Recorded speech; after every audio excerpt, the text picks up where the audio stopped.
हाथों को उठाओ, अपनी आंखें बंद करो, वो बोलो से धन्यवाद हो, धन्यवाद धन्यवाद, जोर से धन्यवाद, जोर से तेज आवाज से तारीफ करो उसकी। हालेलुया। ओ यीशु यीशु यीशु यीशु यीशु यीशु यीशु यीशु। ओ पवित्र आत्मा पवित्र आत्मा पवित्र आत्मा पवित्र आत्मा, ताली बजाओ, तारीफ करो, जयकार करो, जयकार करो, जयकार करो।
मुझे भरते अपनी सामर्थ से, अपने वरदानों से, अपनी चंगाई से मुझे भरते। बोलो जोर से, अपनी चंगाई से मुझे भरते पवित्र आत्मा।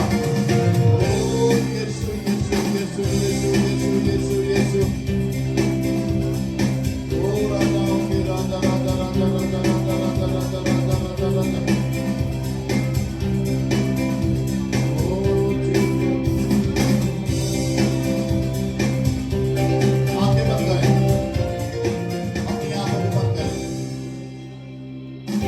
छोड़ दे शरीर। सिर्फ एक लाइन मेरे साथ।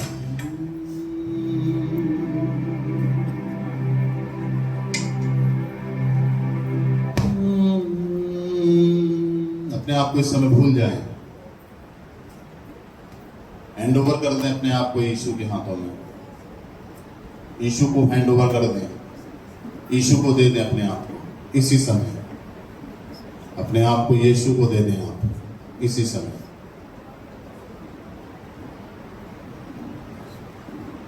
बिल्कुल, जितने लोग खड़े हो सकते हैं खड़े हो जाएं, जो लोग नहीं खड़े हो सकते हैं बैठे।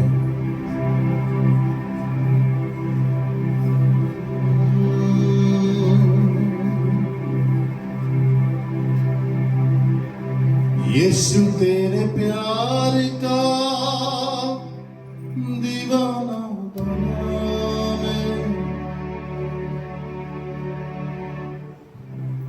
ख्वाहिशें भी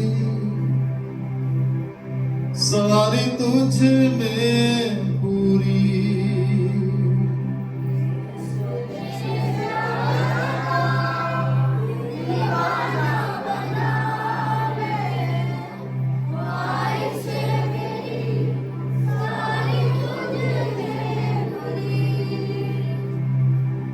खुद को ही खो दिया,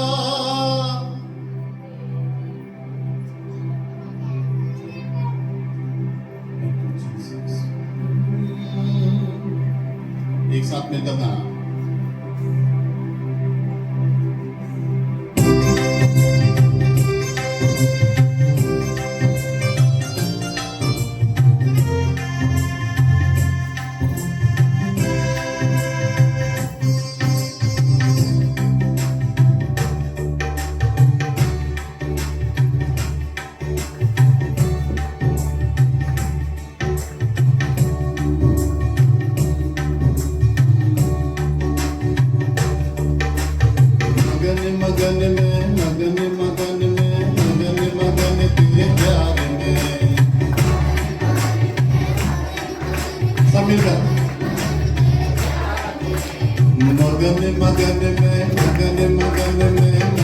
मगन तेरे प्यार में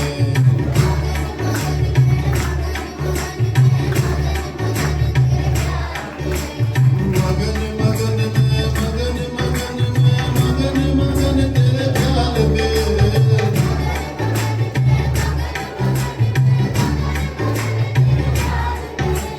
मगन मगन में मगन मगन में मगन मगन तेरे प्यार में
मैं तुझ में, तू मुझ में, मैं झुक जाऊं, यीशु तू दिखे मेरे जीवन से, मेरी आत्मा से, शरीर से, मेरे प्राण से। यीशु तू बढ़ता जा, तेरी महिमा हो। धन्यवाद तेरे प्रेम के लिए, सारी महिमा आपको मिले यीशु मसीह के नाम से। आमीन, आमीन। जोर से बोलिए हालेलुया। स्थानों पर बैठ जाए, जोर से बोलिए हालेलुया। आनंदित हैं? यस, बोलिए मैं आनंदित हूँ क्योंकि मैं मसीह में हूँ। आमीन। आप मसीह में हैं और आपको एनी हाउ आनंदित होना ही पड़ेगा क्योंकि आपका आनंद मसीह है। Hallelujah, hallelujah. हमने लास्ट टाइम सीखा प्रभु में सदा आनंदित रहो। मैं फिर कहता हूँ आनंदित रहो। पौलुस कहता है प्रभु में आनंदित रहना। ये वरदान, ये मसा, ये आनंद प्रभु जब तक ना दे तब तक नहीं। बहुत सारे लोग अपने कष्ट, अपने बोझों को लेकर चलते हैं, खुश नहीं है, अपनी लाइफ से आनंदित नहीं है वो, क्योंकि शैतान ने उनको, उनकी लाइफ को पूरी रीति से मुरझा दिया है, डिस्ट्रॉय कर दिया है, लाइफ में डिप्रेशन को लाकर खड़ा कर दिया है। परंतु प्रभु यीशु मसीह उनके जीवन में अपने आनंद को देना चाहता है और शैतान की सारी नकारात्मक चीजों को उनके जीवन से अलग करके उन्हें स्वर्गीय आनंद से भरना चाहता है। आमीन बोलिए, बोलिए अपने हाथों को उठा के मैं स्वर्गीय आनंद से भरा जाऊंगा। आमीन। इसलिए आगे और मैं कहता हूं कि वहां पर ये लिखा था कि किसी भी बात की चिंता मत करो, तुम्हारी विनती, तुम्हारी निवेदन, तुम्हारी प्रार्थना, तुम्हारी विनतियां धन्यवाद के साथ परमेश्वर में उपस्थित किए जाएं। प्रभु निकट है, प्रभु आपके साथ है। जब आप यहाँ पर आए हैं तो आप अकेले नहीं हैं। जब किसी ने आपको एड्रेस दिया, किसी ने आपको सुसमाचार सुनाया, किसी ने आपको बताया सियोन चर्च में चलना है, सियोन चर्च में आना है, सियोन चर्च में जुड़ना है, सियोन चर्च में रहना है, आगरा कैंट कलीसिया में, तो ये आपका निर्णय नहीं है, परमेश्वर का निर्णय है आपकी लाइफ में कि परमेश्वर आपको लेकर आ रहा है। आप अकेले नहीं, साथ में परमेश्वर आपके लेकर आपको आया है और परमेश्वर ने अपने दर्शन में सियोन चर्च में आपको जोड़ दिया है ताकि सियोन चर्च से आपको वो ब्लेस करे, कलीसिया से आपको आशीष दे। आमीन बोलिए, हालेलुया। और अपने आप से आप नहीं आए हैं, प्रभु परमेश्वर आपको लेकर आए हैं यहाँ कि आप भरे जाएं उसके मसे से, शैतान की कैद से आप आजाद हो जाएं, शैतान के बंधनों से आप छुटकारा पालें। प्रभु ने यहाँ पर लाया है आपको एक बड़े प्लान है, एक बड़े मकसद के साथ। आप जितने भी हैं और जितने लोग अभी नहीं आए हैं आज और जो लोग हैं उन सब के लिए एक बड़े मकसद के लिए इस कलीसिया, इस मिनिस्ट्री में परमेश्वर ने आपको जोड़ा है। चंगाई, छुटकारा, आशीषें ये तो है, परंतु इससे बड़ा मकसद परमेश्वर के हृदय में है जो आने वाले दिनों में जब आप इस कलीसिया में रहते हैं, लगातार जाते नहीं हैं, भटकते नहीं हैं, तो अपने मकसद को परमेश्वर आपकी लाइफ में प्रकट करता है। बोलिए आमीन, हालेलुया। सबसे बड़ी बात है रहना उसकी अगुवाई में। शैतान पूरी कोशिश करता है चर्च से आपको हटा दे, चर्च में आपको शैतान लेकर नहीं आए, आपको डाइवर्ट कर दे किसी और जगह, तीसरी चौथी जगह डाइवर्ट कर दे, आप वहां चले जाएं, पर यहाँ पर नहीं आए। ये शैतान का प्लान पूरी रीति से गढ़ा हुआ, प्लान किया हुआ, बनाया हुआ। परंतु जब आप रहते हैं परमेश्वर की उपस्थिति में, लगातार आते हैं, बने रहते हैं, हर कलीसिया की एक्टिविटी में आप भाग लेते हैं, कुछ भी काम होता है आप उसमें बढ़ चढ़ के हिस्सा लेते हैं और प्रभु की उपस्थिति में बने रहते हैं, तो परमेश्वर अपने मकसद को जो आपके ऊपर उसने रिवील किया है, प्रकट किया है, वो आने वाले दिनों में वो अपने मकसद को आप पर प्रकट करेगा। बोलिए आमीन, हालेलुया। केवल आप एक विश्वासी बन के नहीं रहेंगे आने वाले दिनों में, आप एक अच्छे चेले यीशु मसीह के बनेंगे आने वाले दिनों में। आमीन। बशर्ते कि आप प्रभु के साथ रहें, रविवार को कलीसिया में रहें। आमीन। ताकि वो अपने मकसद को आपकी लाइफ में प्रकट करे। याद रखिए, चंगाई ठीक है, छुटकारा ठीक है, आशीषें ठीक है, परंतु मकसद खुदा का जो है आपकी लाइफ के लिए वो अलग है। वो आपकी विश्वासी योग्यता को देखता है। जब आप यहाँ पर रहते हैं, आते हैं, बने रहते हैं, लगातार छोड़ते नहीं, जाते नहीं, 3 साल 4 साल 5 साल आपकी विश्वासी योग्यता को देखता है, और फिर धीरे धीरे फिर वो अपने मकसद को, जिसके लिए आपको इस कलीसिया में उसने बुलाया है, इस चर्च में आपको बुलाया है, अपने मकसद को फिर धीरे धीरे वो प्रकट करता है। आपका स्थान से, जिस स्थान से आप हो, उस स्थान से आपको हटा के दूसरे स्थान पर जो उसके मकसद के अनुसार है आप पर प्रकट करता है। बोलिए आमीन। हालेलुया। इसीलिए बने रहना है प्रभु की उपस्थिति में, कलीसिया में, रविवार को, बृहस्पतिवार को बने रहना है। आमीन बोलिए। मेरे साथ निकाले यूहन्ना रचित सुसमाचार उसका 14 अध्याय, उसकी पहली आयत को समझेंगे।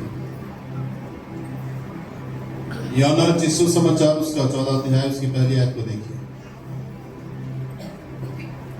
यहां पर लिखा है, सुने ध्यान से, तुम्हारा मन व्याकुल ना हो। यीशु मसीह क्या कहते हैं अपने लोगों से, चेलों से, आपसे? तुम्हारा मन व्याकुल ना हो। व्याकुलता का मतलब घबराहट। व्याकुलता का मतलब जब प्यास लगे और पानी ना मिले। जब प्यास लगती और पानी नहीं मिले आपको, और आप बहुत प्यासे हो, पानी ढूंढ रहे हैं आप और पानी ना मिले, इस दशा को बोलते हैं व्याकुल। आप व्याकुल हो रहे। व्याकुलता का दूसरा रूप है चिंताजनक, विपरीत परिस्थितियों से घिर जाना, परीक्षाओं से घिर जाना, मुसीबतों से घिर जाना, संकटों से घिर जाना। जब एक आदमी परीक्षाओं से, संकटों से घिर जाता है तो वो व्याकुल हो जाता है। व्याकुल का तीसरा रूप है कोई आसरा नहीं, कोई मंजिल नहीं, कोई हेल्प नहीं, कोई सहायता नहीं मिल सकती है। सारे डोर, दरवाजे बंद हैं। ऐसा समझ ले आदमी कि मेरे लिए सारे दरवाजे बंद, सारी आशीषें गिरे, तो बिल्कुल होपलेस हो जाता है, आशा रहित हो जाता है। तो जो व्यक्ति आशा रहित हो जाता है वो व्याकुल रहता है, चिंता से घिरा हुआ। यहां पर यीशु कहते हैं तुम्हारा मन व्याकुल ना हो। मन जो है बहुत सारी चिंताओं में घिर जाता है। मन जो है बहुत सारी परीक्षाओं में घिर जाता है। इसलिए यीशु कहता है कि तुम्हारा मन व्याकुल ना हो। आगे देखिए क्या कहता है, परमेश्वर पर विश्वास रखो और मुझ पर भी विश्वास रखो। जिस परमेश्वर के बारे में मैंने तुम्हें बताया, जिसकी आज्ञा को मैं मानता हूं, यीशु कहता है ना कि मैं अपने भेजने वाले की इच्छा पूरी करने आया हूं। अपने परमेश्वर के बारे में वो बताता है दुनिया को, और अपने बारे में लोगों को बताता है। परमेश्वर की बात गवाही देने आता है, परमेश्वर के बारे में लोगों को बताता है। तो वो कहता है परमेश्वर पे विश्वास रखो, और परमेश्वर के साथ साथ मुझ पर भी विश्वास रखो। जैसे परमेश्वर विश्वास योग्य है, वैसे मैं भी विश्वास योग्य हूं तुम्हारे लिए। जिस तरीके के विश्वास तुम परमेश्वर पे करते हो, वैसे विश्वास मुझ पर भी करो। दोनों विश्वासों में अप एंड डाउन नहीं है, कम ज्यादा नहीं, बराबर करना है। जैसे हम परमेश्वर पर विश्वास करते हैं, वैसे यीशु मसीह पर विश्वास करें जो उसका बेटा है।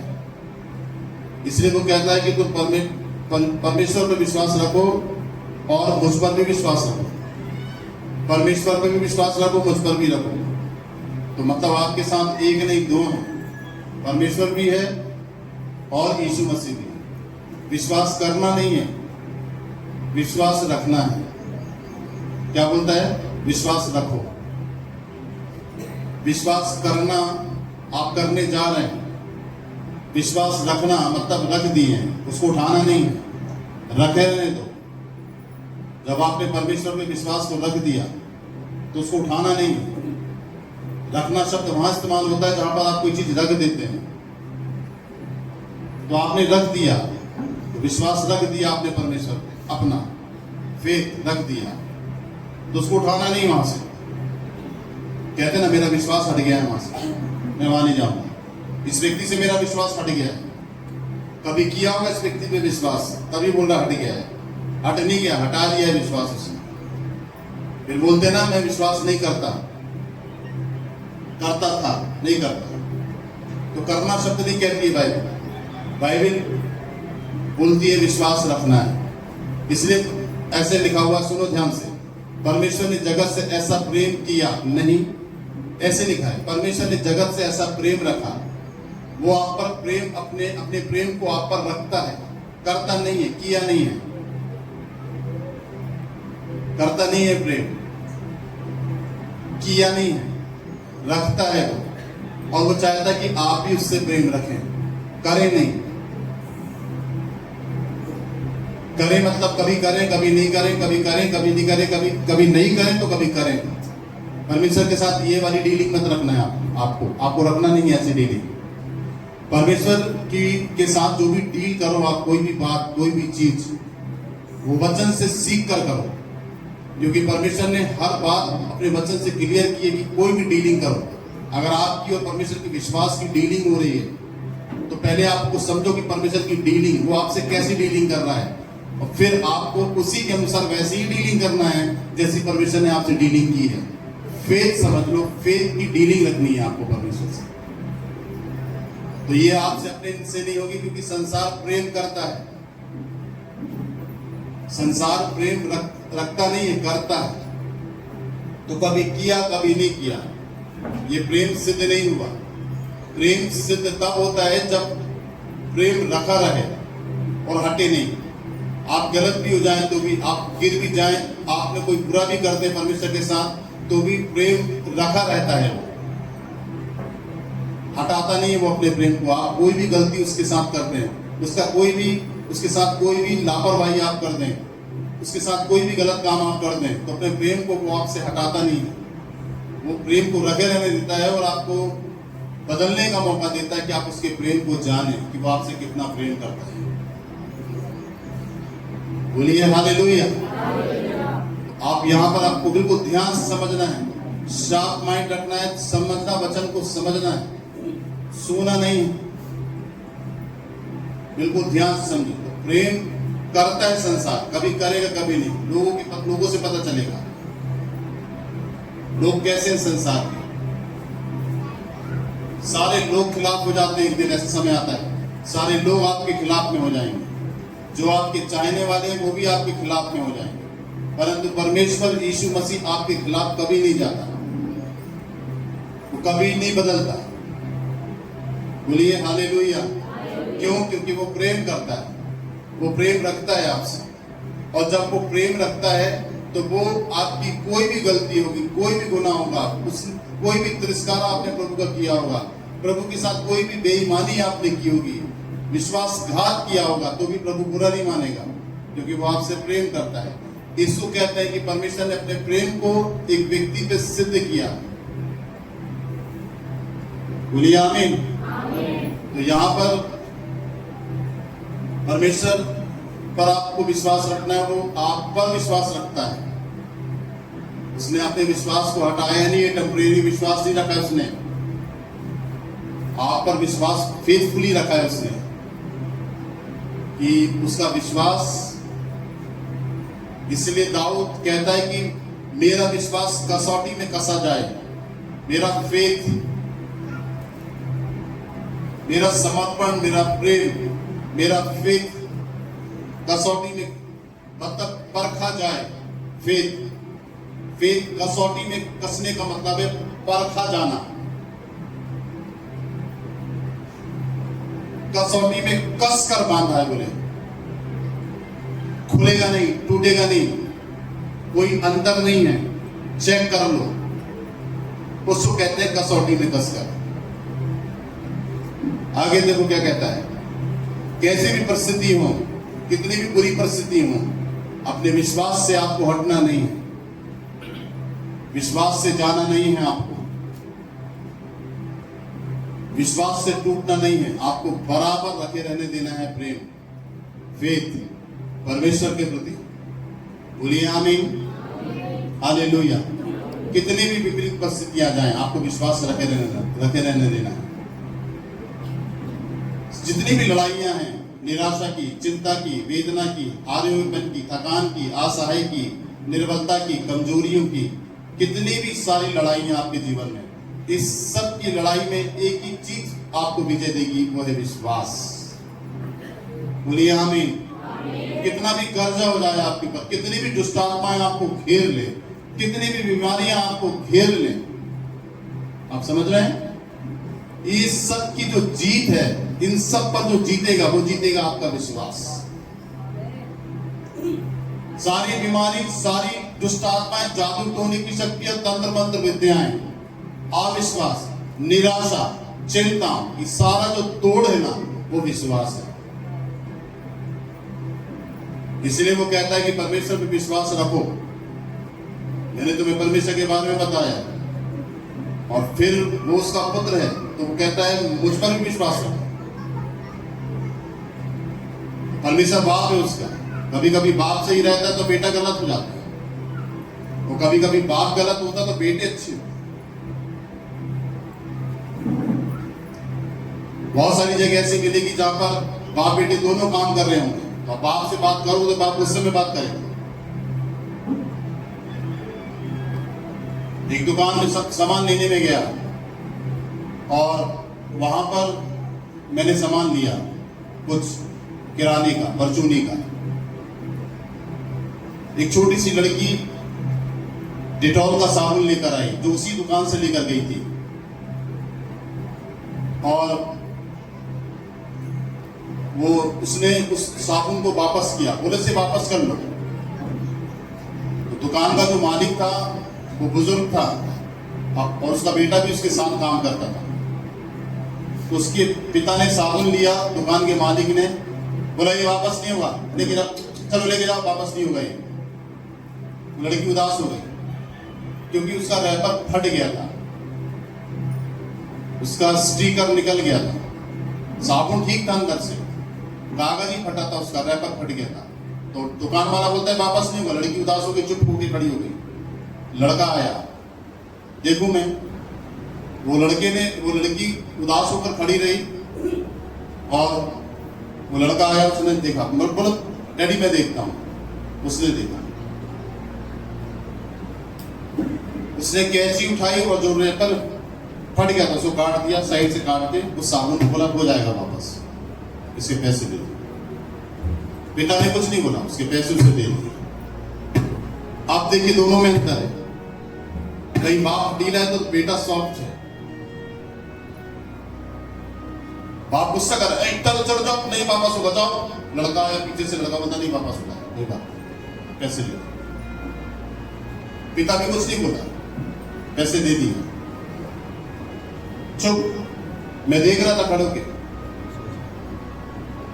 तो मैं ये बात समझा कि कहीं ना कहीं बाप अगर गलत है तो बेटा सही, और कहीं ना कहीं बेटा गलत है तो बाप सही निकलता है। बहुत सारी जगह ऐसे अंतर है, कहीं बाप गड़बड़ रहता है तो बच्चे सही रहते हैं, और कहीं बच्चे गड़बड़ रहते हैं तो बाप सही रहता है। आपने भी देखा होगा। परंतु बाइबल में परमेश्वर और यीशु मसीह का जो संबंध है ना, उसमें अंतर नहीं है। जैसा पिता है दयालु, वैसे यीशु मसीह भी दयालु है। ताली बजाओ, ताली बजाओ, बोलिए हालेलुया। समझ रहे ना आप? तेरे को मरना है, तेरे को जान देनी है सारी दुनिया के लोगों के लिए जिनको मैंने बनाया है, ठीक है मैं तैयार हूं। क्रोध नहीं किया जान देने के लिए, मना नहीं किया जान देने के लिए, बोला मैं तैयार हूं, मैं जान दे दूंगा लोगों के लिए। पिता ने बोला तुझे मारेंगे, कील ठोकेंगे 22-22 इंच की, और क्रूस पर तुझे चढ़ा देंगे, तेरी जान निकाल देंगे, तेरा ब्लड निकाल, तेरा मांस छीन देंगे, कांटों का ताज पहना देंगे तुझे। मैं तैयार हूं इस कटोरे को पीने के लिए पिता, मेरी इच्छा नहीं मेरे पिता की इच्छा पूरी हो। कितना आज्ञाकारी अपने बाप के प्रति था वो। और मालूम है ये आज्ञाकारिता कहां से मिली उसको अपने बाप से मिली। याद रखो, हमेशा बचपन में हमेशा बच्चों को जो संस्कार मिलते हैं अच्छे, वो उनके माँ बाप से मिलते हैं। याद रखिए, माँ बाप यदि फेथफुलनेस नहीं है, विश्वासी नहीं है, आचरण चालोचलन उनका गलत है, तो बच्चे अच्छे संस्कार को नहीं पा सकते। इसलिए माँ बाप को अपने आप को, माँ और पिता को, दोनों को अपने आप को बहुत संभाल के रखना है, क्योंकि उनके आगे उनके बच्चे हैं। इसलिए यीशु गवाही देता है। आप समझिए बात को, वो कहता है जैसा मैं अपने पिता को देखता हूं, इसका मतलब जो संस्कार उसने अपने पिता से पाए हैं, वो संस्कार उसके अंदर दिख रहे हैं कि वो अपने पिता के प्रति विश्वास योग्य है। अब आपका पिता संसारिक जैसा भी, परंतु अब आपका पिता परमेश्वर यीशु मसीह है। उसके संस्कार उसके वचन में है, जिसको आपको पाना है, और वैसी संस्कार इस संसार में आपको दिखाना है। अरे ये कैसा ईसाई है, अरे ये कैसी क्रिश्चियन है, ये क्रिश्चियन थोड़ी ना। देखो इनकी लैंग्वेज देखो, इनकी बातचीत करने का तरीका देखो, इनका विश्वास देखो। क्रिश्चियन लोग ऐसे नहीं होते जैसे ये बोलते हैं अपने आप को क्रिश्चियन। बहुत ध्यान रखना पड़ता है। फिर ये वाली बात है, देखो ये चर्च जाती है, देखो ये देखो चर्च जाते हैं ये, फिर बोलते हैं ना, बहुत सारे लोग मेरे पास आते हैं और कोई ना कोई गड़बड़ी कुछ परिवार घर में के अंदर कर देते हैं, तो क्या बोलते हैं मालूम है, यही तो जाकर सीखती हूँ चर्च में। सीखने को मतलब क्या संस्कार लेकर आ रहे हो आप? वचन से, बाइबल से, प्रार्थना से, आराधना से क्या संस्कार मिल रहे हैं आपको? यीशु मसीह से क्या संस्कार मिल रहा है? और इस दावे को बड़े दिलेरी से, बड़े फेथफुलनेस से, बिल्कुल क्लियरली वो बोलता है कि जैसे तुम परमेश्वर पर विश्वास रखते हो, मुझ पर भी विश्वास रखो, क्योंकि उसने अच्छे संस्कार अपने पिता से पाए हैं। वो कहता है जैसा मैं अपने पिता को काम करता हुआ देखता हूं, वैसे ही मैं करता हूं। और मैं अपनी इच्छा पूरी करने नहीं, अपने भेजने वाले की इच्छा पूरी करने आया हूं इस पृथ्वी में। उसका कोई स्वार्थ नहीं है, निस्वार्थ अपने पिता की इच्छा पूरी कर रहा है। बहुत सारे बच्चों के अंदर अपने माता पिता के प्रति स्वार्थ होता है, परंतु यीशु मसीह के अंदर स्वार्थ नहीं है। वो कोई लाभ नहीं उठाना चाहता है, वो अपने पिता की सीट को, कुर्सी को नहीं लेना चाहता है। वो अपने पिता को ऊंचा करने आया है, अपने पिता की गवाही देने आया है। जोर से बोलिए हालेलुया। यहां पर एक पॉइंट ये एक तरीका समझने का। दूसरा तरीका समझाता हूं आपको। वो कहता है विश्वास रखो, मुझ पर भी विश्वास रखो। जैसे पिता सामर्थ्य मैं भी हूं, पर पहले वो अपने पिता को बोलता है कि उस पर विश्वास रखो, तो मुझ पर भी रखो। वो ये नहीं कहता कि मुझ पर विश्वास करो तो पिता पर विश्वास करो, नहीं। हमेशा अपने माता पिताओं को आदर देना, इज्जत देनी है, उनका सम्मान करना है। याद रखिए, बोलिए आमीन। आगे देखिए, उनके अगेंस्ट में काम नहीं करना है। जो वो चाहते हैं, उनकी इच्छा क्या है, वो पूरी करना है हमें। जैसे यीशु मसीह ने अपने पिता की इच्छा को पूरी किया। बोलिए हालेलुया। और बात यह कि पिता विश्वासी हो, माँ भी विश्वासी होना चाहिए, वचन के अच्छे जानकार होना चाहिए। ये नहीं कि बेटा प्रभु में और पिता माँ बाप प्रभु में नहीं। यहाँ पर थोड़ा गड़बड़ होता है।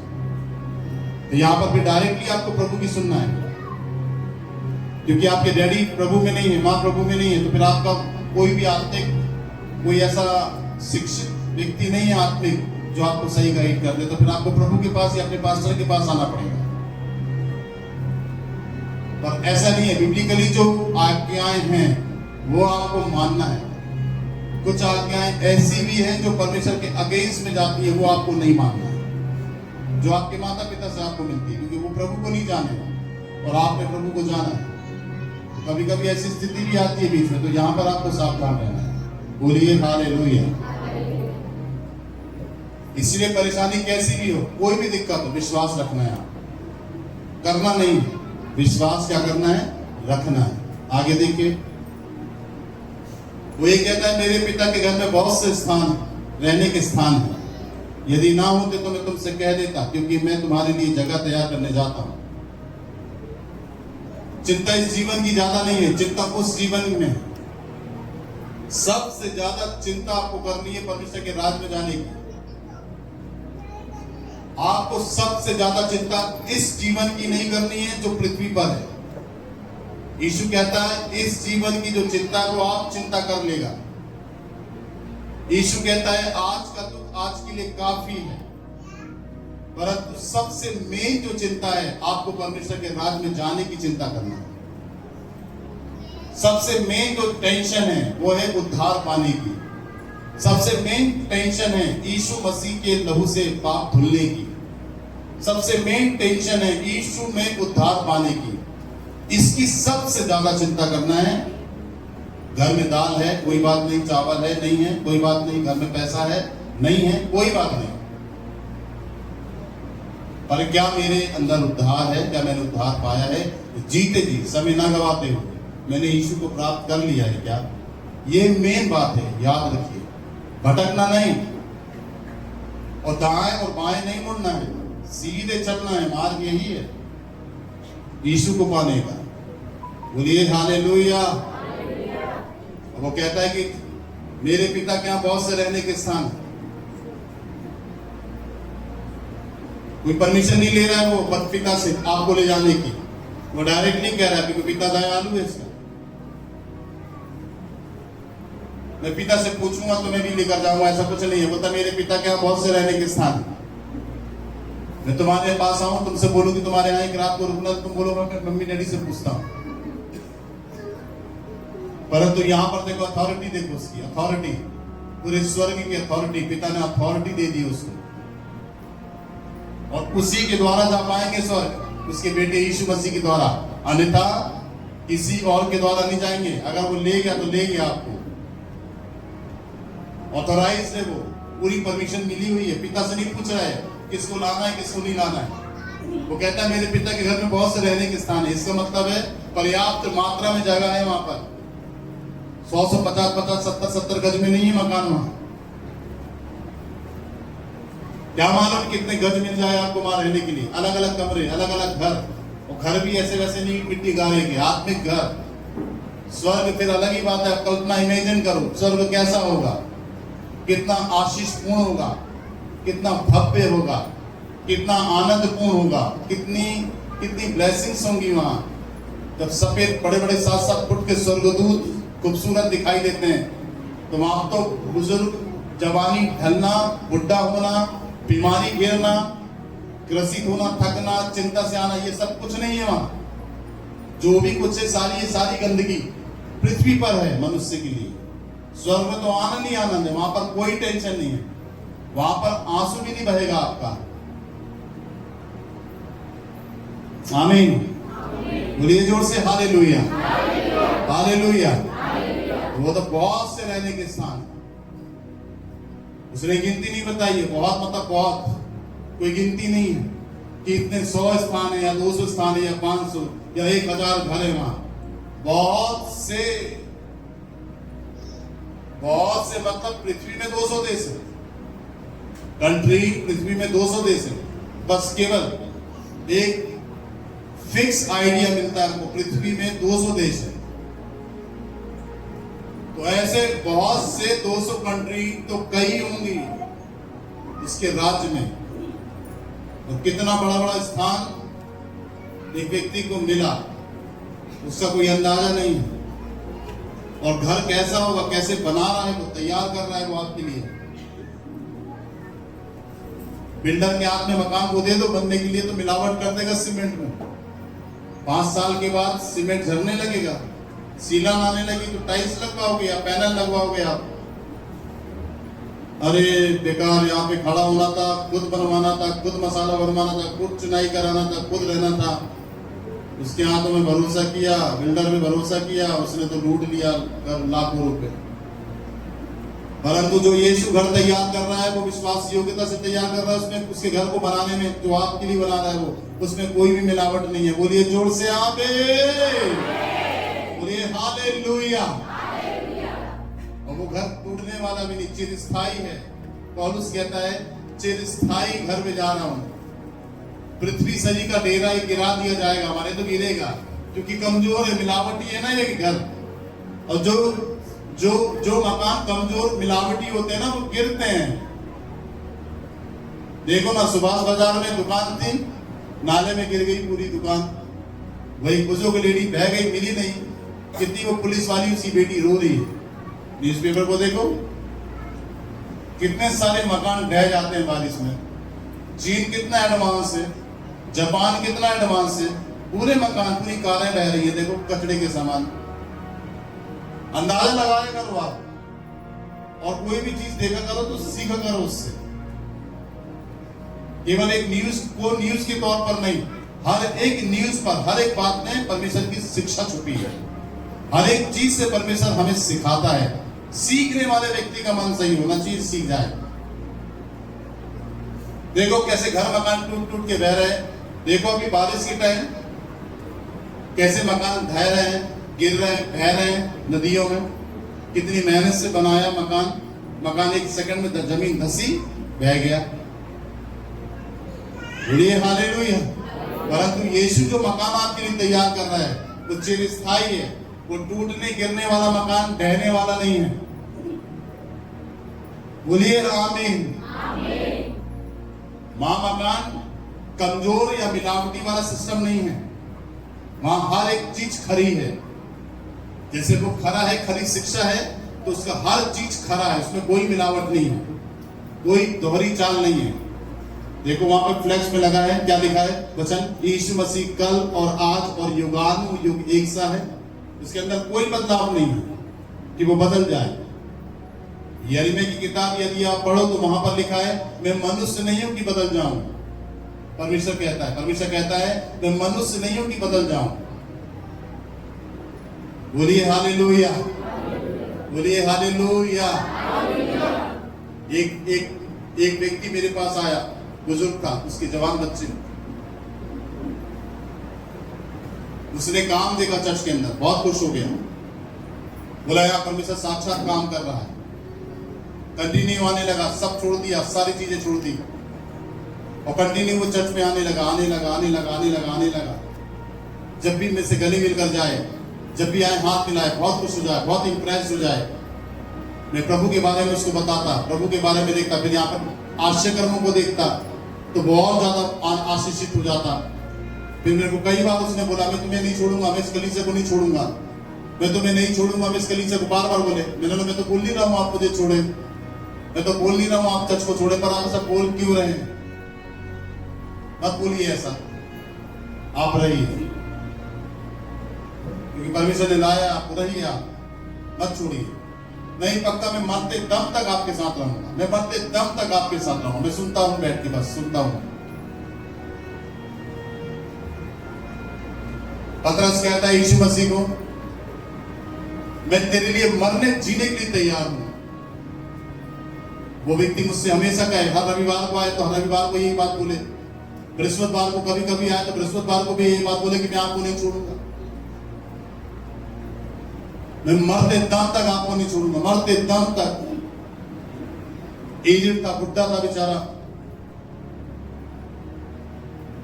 मरते दम तक आपके लिए मैंने सब चीज में कलीसिया के साथ, चर्च के साथ खड़ा हूं। हर चीज कलीसिया के साथ, चर्च के साथ में खड़ा हूं।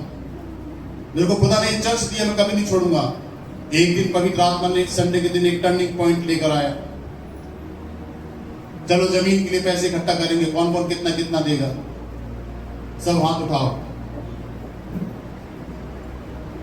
सबके नंबर आए, सबने अपना नाम लिखाया, मैं इतना दूंगा, मैं इतना दूंगा। जमीन के लिए पैसा आपने जोड़ा, ज्यादा नहीं, कुछ 1000 रुपए जोड़े। उसके बाद उसी व्यक्ति के पास में आया, मेरा आप तो पूरी रीति इस कलीसिया में समर्पित हो। हाँ समर्पित हूं, आप चर्च के साथ खड़े हो, तो आपसे मैं पूछूंगा नहीं कि आप कितना देंगे, मैं खुद बोल देता हूं कि आप इतना दो चर्च के लिए। पर जैसे ही मैंने बोला कि आप इतना दो चर्च के लिए, दूसरे संडे से वो आज तक मुझे यहां दिखा नहीं। आप समझ गए ना?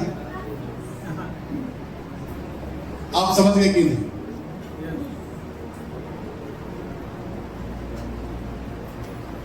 आप समझ लीजिए।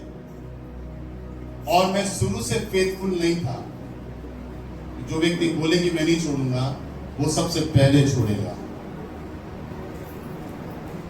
कोई भी दिक्कत आएगी वो सबसे पहले भगेगा छोड़ेगा।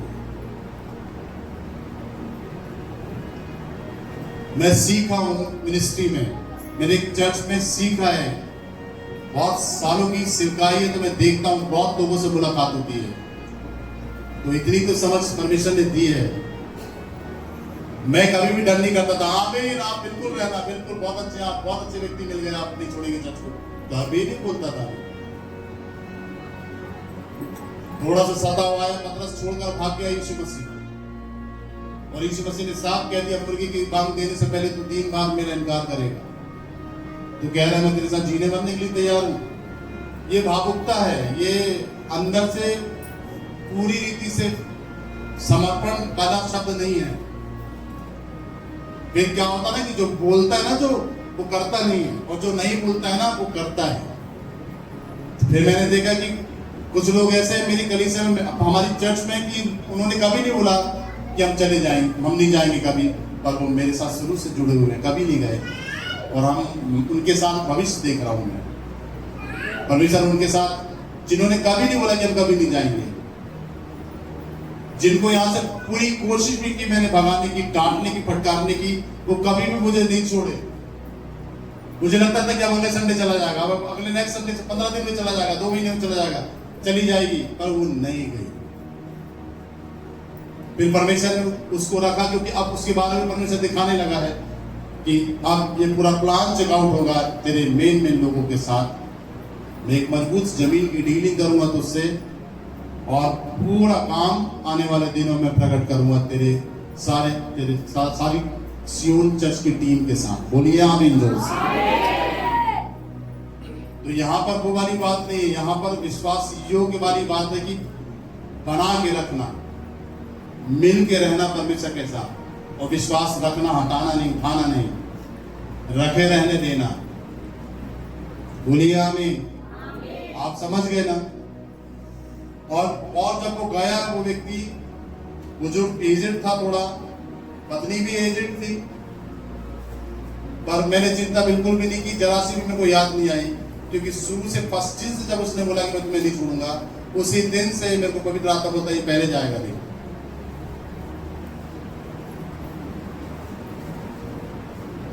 बोलिए हालेलुया, हालेलुया। आपको मेरे साथ नहीं जुड़ना है कि आप मुझे नहीं छोड़ेंगे, मेरे साथ जुड़े रहेंगे, यही सबसे बड़ी गलती होगी आपकी।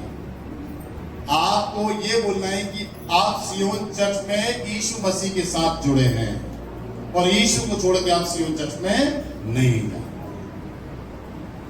ये बोलना है आप। बोलिए जोर से आमीन, बोलिए आमीन। समझ गए कि नहीं समझ गए? हाथ उठाओ। किससे जुड़े हैं आप? कहां पर जुड़े हैं? सियोन चर्च में जुड़े हैं। आपको प्रभु को नहीं छोड़ना है, प्रभु से नहीं पलटना है, उसका तिरस्कार, उसको धोखा नहीं देना है। मेरे को दे दो, मैं दे दूं आपको, वो कोई बात नहीं, और प्रभु को नहीं देना। प्रभु तो कभी देगा नहीं, पर आप मत देना प्रभु को कभी भी धोखा। आमीन। और एक विश्वास योग्य व्यक्ति जो रहेगा ना, सही चाल चलता है, वो कभी भी सियोन चर्च से नहीं जाएगा, वो नहीं गया है। आज मेरी कलीसिया में बहुत सारे पुराने लोग हैं जो मेरे साथ खड़े हैं, क्योंकि उन्हें प्रभु ने मुझे दिया है, वो नहीं छोड़ कर गए। जिन्हें प्रभु ने मुझे नहीं दिया वो चले गए, और मैं चाहता था कि वे चले जाएं, क्योंकि प्रभु ने उन्हें नहीं दिया है मुझे। बोलिए आमीन। इसलिए यहाँ पर बस वो बात बताऊंगा, आगे 7वीं आयत तक पूरा भेद है, अगले संडे को बताऊंगा नए घर के विषय में। नए घर की तैयारी क्या है, कैसे कैसे तैयारी होगी, आत्मा के द्वारा एक पॉइंट क्लियर करूंगा। अगले संडे मिस मत करना, चर्च जरूर आना। स्वर्ग की कुछ बात हम गहराई से समझेंगे इसी वचन में। यहाँ पे बंद करें, मुंह खोले, उनसे धन्यवाद।